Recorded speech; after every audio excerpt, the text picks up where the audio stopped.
Good everyone, my name is Alex and welcome to a new review. Today I have a new action camera from China called the Firefly 7S. This camera has a Novatek processor, can record in 4K and it costs around $80-90. So for $80-90 we do expect rather good pictures and video. Of course there are some links in the video description if you wanna check it out. Let's start by checking out the box and what comes in the box, and then let's see how the camera performs. Let's begin.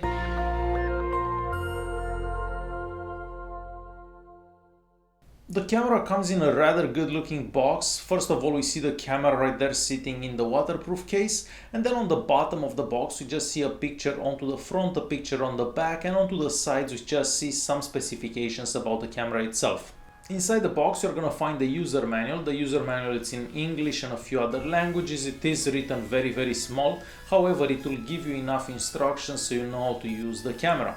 Aside from that, we do find a lot of mounts. So you're gonna find a mount for a tripod, you can find a mount for a bicycle, so you can mount the camera onto a bicycle, a whole bunch of stickers, so you even get some stickers so you can put them onto stuff if you wanna do that. But yeah, we do have a lot of stuff in there, stickers so you can actually place the camera anywhere that you could possibly think of. So a lot of stuff that comes in the box with the camera. Aside from all that stuff, we also get a waterproof case for the camera, and the waterproof case it's a bit smaller than most waterproof cases that I've seen before, and this is just so you have an idea as a comparison how small the waterproof case is. Now moving on to the action camera itself. So we know that a lot of action cameras from China feel a bit cheap. However, this one doesn't feel that cheap, and it's made out of this plastic that almost feels rubberized. So it does look pretty cool and it doesn't feel cheap by any means. Starting with the front of the camera. So first of all we're gonna see that we have a little OLED display right there, and this is very useful. We do get a lot of information onto that display, so you can see the battery life, you can see how much recording you've done, what recording mode you are in, so a whole bunch of information that you can see on that little display. Underneath that we get the power button and the mode button, so you can use this for both, and we also have an LED right there, so it's like a circle around the button and it does light up whenever you are recording or taking a picture. Aside from that we just see the lens and the Firefly 7S logo. On top of the camera we have the record or OK button, and around that we have the same LED that we have onto the front of the camera, so this LED lights up whenever you are recording or taking a picture. Aside from that we have something that could be the speaker or the microphone. Moving on to the left hand side of the camera, so we do see again either the microphone or the speaker. I do believe that the microphone is sitting onto this side. Aside from that we do have a slot for an SD card, so you can insert an SD card in there. We have the charging port, and they also say that this port can be used as a microphone port onto the camera. They do say that into the manual. And aside from that, an HDMI port. I don't have a USB microphone, so I cannot test that out, but yeah, that's what it says in the manual. On the other side of the camera we find two little buttons, one going forward, one backward, so very easy to use. If you do press that button and you have the screen on, if you use the one to the left, the screen actually turns off, and if you press the one to the right, the camera goes into the settings mode depending what mode you are in. So if you're in the video recording mode, the camera goes into that settings. If you're in picture taking mode, then the camera would go into the settings for pictures. Turning the camera around, so at the bottom of it we do have a plastic door that covers the battery. So this camera takes a battery with a capacity of 1050 milliamps. This battery will last for about an hour and 20 minutes recording at 1080p at 60 frames per second, so rather good time for a battery like this. And lastly, on the back of the camera we do have a 2-inch display. This display has a resolution of 640 by 480, so a rather good resolution, probably one of the best I've seen on one of these action cameras from China. Now the viewing angles aren't the absolute best, so if you're not looking totally straight at the camera you're not gonna be able to see it that well, and if you do take it outside there is a lot of reflection, so keep that in mind for taking the camera outside in bright daylight. It will be a lot of reflection onto the screen. Now that we took a look at the exterior of the camera, let's check out some settings that the camera has. So first of all, if we press the mode button onto the front of the camera, we get to this little menu. So from this little menu, you can select if you want to record, if you want to take pictures, if you want to do like a time lapse, the burst, and a settings app.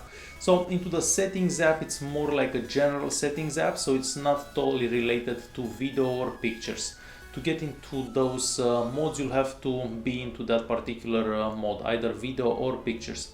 But since I talked about a time lapse, let's check out a quick time lapse that I've done with the camera earlier today.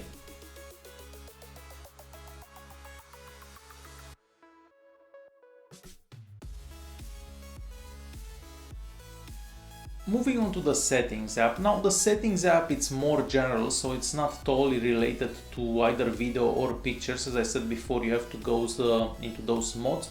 So from the settings app, you do have a whole bunch of options. So first of all, you can change the Wi-Fi, so you can turn on or off the Wi-Fi, you can change the language, you can format the SD card and so on. So we do have a lot of options here.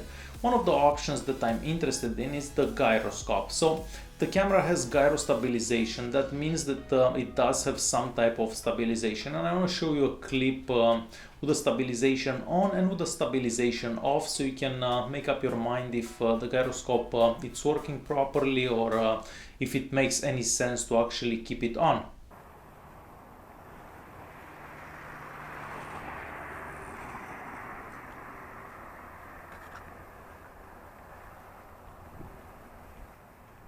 Moving on to the more specific video settings, here we can change the resolution, so you can choose either 4K at 24 frames per second, 1080p at 60 frames per second, so basically anything that you'd like from there you can change. Aside from that, we do have like a car mode, so what that does, whenever the camera gets plugged in, it starts recording. Whenever it's not plugged in, it stops recording. So basically if you turn on or off the camera. Aside from that, we do have an option for HDR, so you can turn on the HDR. I haven't actually seen that much of a difference with the HDR on or off, but you do have that option in there. So a whole bunch of options that we have under the video settings as well. Since we are still talking about video recording, and I know that some of you are interested in this, yes, you can charge the camera, so you can have the camera plugged in to a power bank or whatever, and you can still record while the camera is charging. Now, another important part about video recording is the microphone, and I do have 3 clips that I took today where I was talking to the camera, so I'm not very far away from the camera, and I do explain in each clip how far I am from the camera. So watch these 3 short clips so you have a better understanding how well the microphone onto the camera sounds. Good day everyone, this is a quick test so you can check out and see how the microphone works onto the Firefly 7S. So the microphone is sitting onto the left hand side there, about half a meter away from me. It is rather quiet in here, I have all the windows closed, so that's how the microphone sounds. And this is another microphone test. This time I have the windows open and I'm moving, so a bit more noise from the road. But this is how the microphone sounds in these conditions, holding the camera about half a meter away from me. So this is one last microphone test. Again, I'm holding the camera in my hand, I'm outside this time. And there is a bit of wind, but not that much. Overall, rather quiet. So this is how the microphone sounds onto this camera. Since we are done with the video settings, moving on to the picture settings. So here again we can change the resolution for the pictures, we can change the quality of the picture, we even have the option to take raw pictures. So we do have a lot of options onto the pictures. And since we are talking about the pictures and we are kind of done with the settings app for the pictures, I'm going to show you a couple of pictures that I took with the camera, daylight and nighttime, and you're probably seeing them right about now. And I do believe that they look rather good. Nighttime pictures are not the absolute best.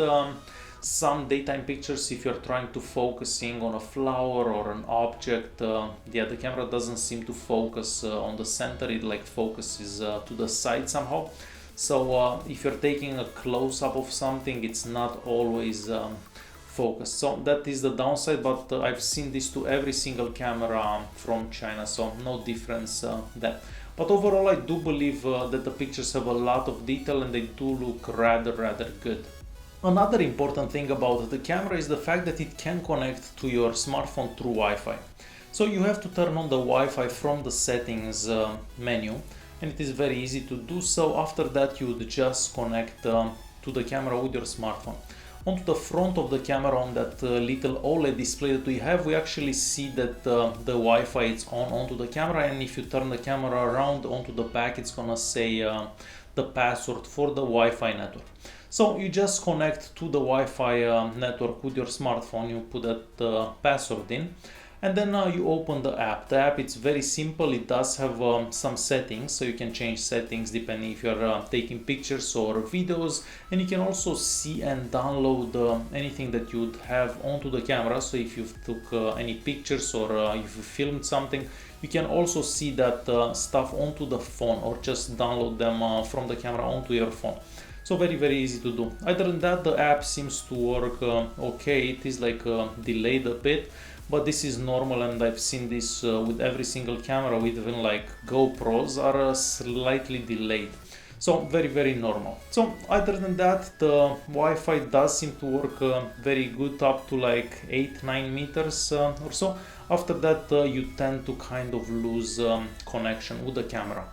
And it's time to conclude this video. So towards the end of the video, you can watch more footage recorded with the camera in nighttime, daytime, driving, and so on. So a whole bunch of footage, so you can make up your own mind if this camera is worth it or not. In my opinion, the footage does look really good.